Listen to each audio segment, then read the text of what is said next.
Mind if I sit here? Not at all. Please. Name's Jack. Judy. Why do you laugh? Oh, sorry, it's nothing. Nothing at all. Pleased to meet you, Judy. Beautiful day. Yes, it is. So are you out here on your lunch break to bask in this fine summer day? I'm meeting somebody. My boyfriend. Oh, okay, got it. Say no more. It wasn't meant as a rebuff. I was simply answering your question. No offense taken. Quite the opposite. I appreciate how delicately you delivered that brush off. Far nicer than warning me you have a can of Mace in your purse. Well, I do, actually. You needn't worry. I'm not flirting. You're not my type. Your type. And what type is that? You've been here a minute. You know nothing about me. I know everything about you. Women aren't that complicated. You're not that complicated. Well, okay. Care to make a wager? A wager? A wager on what? That I know everything about you. That I can describe you with 100% accuracy. Doubtful. What are the stakes? Dinner. If I win, you buy me dinner. I might have guessed. Well, I can assure you that will never happen. And if I win? I'll take you to dinner. I must give you credit. That's one of the more ingenious come-ons I've heard. But it won't work on me. There won't be any dinner. I'm not interested. And besides, I'm taken. You don't know my boyfriend. When he gets here... Your boyfriend is not coming. He is coming, and he's very possessive. And honestly, for your sake, and for my sake, you should just walk away now. How about this? If I win, I get to ask you one question, and you have to answer it truthfully, whatever it is. And if you lose, you leave immediately and never talk to me again. Deal. Your show. You have the floor. Okay, Judy. I'd say you're in your mid to late 20s. The bet was for 100% accuracy. You're not going to win it with nebulous descriptions. Good enough. You are 28. Am I right? Let's just say that a lady never reveals her age. You've earned the right to continue, however. Okay, good. Let's see. What else?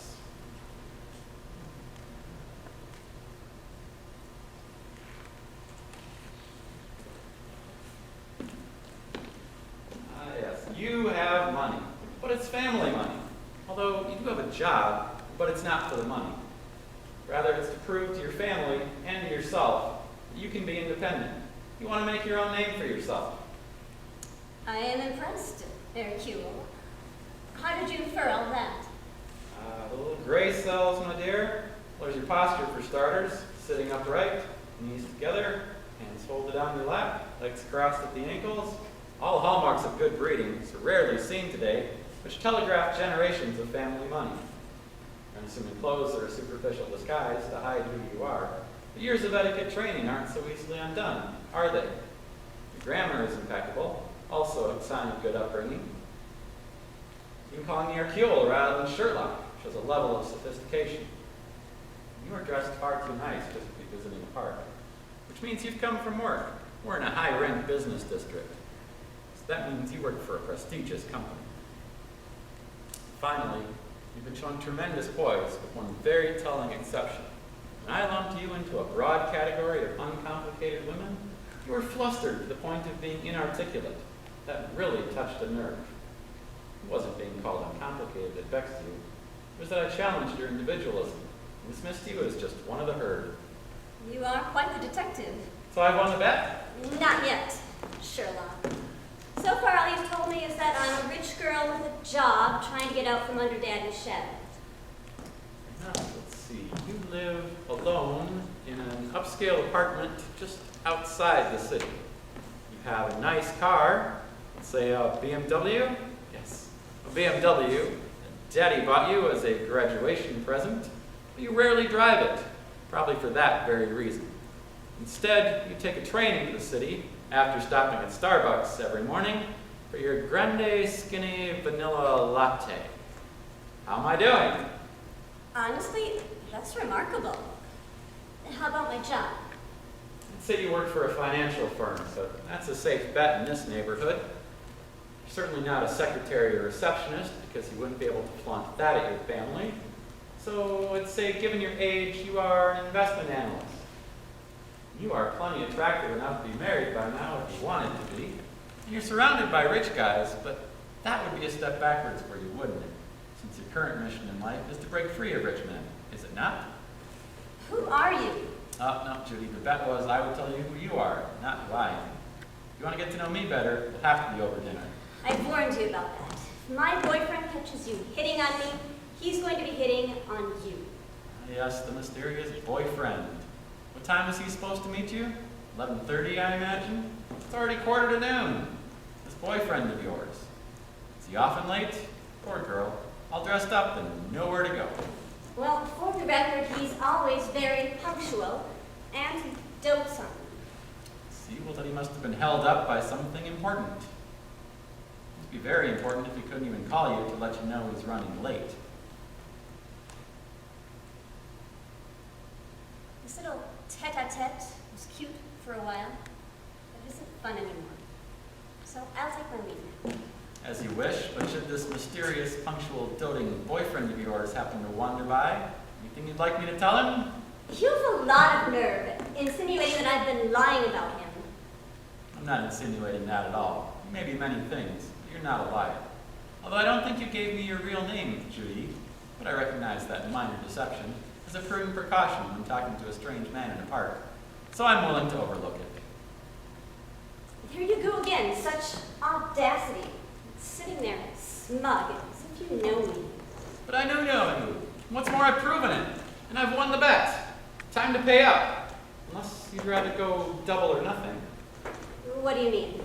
You already owe me one truthful answer. Instead of cashing in right now, I'm willing to bet that I can also describe your boyfriend with 100% accuracy. If I win, you'll owe me truthful answers to 2 questions. If I lose, I'll walk away, no questions asked, as they say. Deal.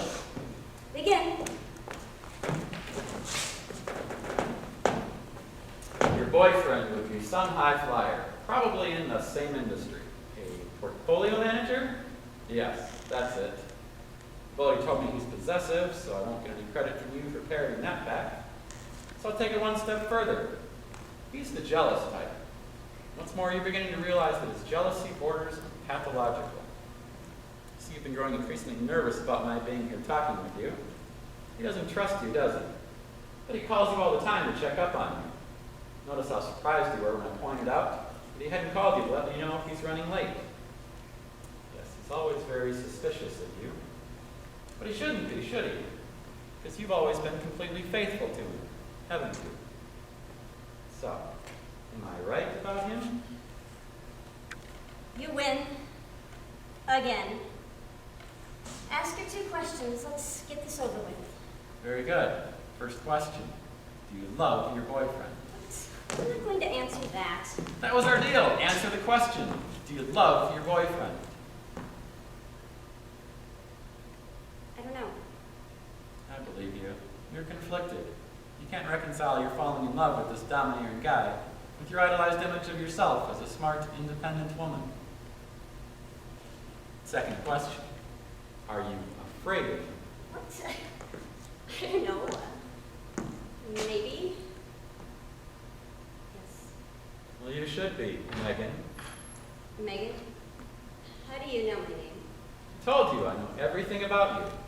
What day you were born, and where you live, and that your metallic green BMW M3 is a convertible. Now, which train you ride in the morning, because I've been riding it with you. I knew you'd be seated at this park bench waiting for your boyfriend. I know these things because I've been watching you for 3 months. Who are you? Well, I'm not Hercule Poirot or Sherlock Holmes. Not that smart, but I am a detective. A private dick, more like a Sam Spade. I was hired to follow you. By who? By your boyfriend. It's all starting to come together now, isn't it? How nice. See the tumblers falling into place in that pretty little head of yours. I told you he was pathologically jealous. I was contracted by him to find evidence that you were cheating on him. I already reported to him that you've been completely faithful, but of course, you know that. Why are you telling me this? because, Megan, his next assignment for me crossed the line. He was growing impatient, and he wanted me to bait you. He asked me to seduce you to bring your unfaithful tendencies to the surface. I don't believe any of this. As you can see, my heart wasn't in it. Watching you these last few months, I've grown sympathetic to you and your situation. He's a dangerous man, Megan. As long as he's alive, you wouldn't be able to leave him. He told me as much. Afraid if you tried, his next contract would be the more sinister type. Don't worry, I've decided to protect you. You're now completely safe. How can you be so sure? I already told you, your boyfriend is not coming.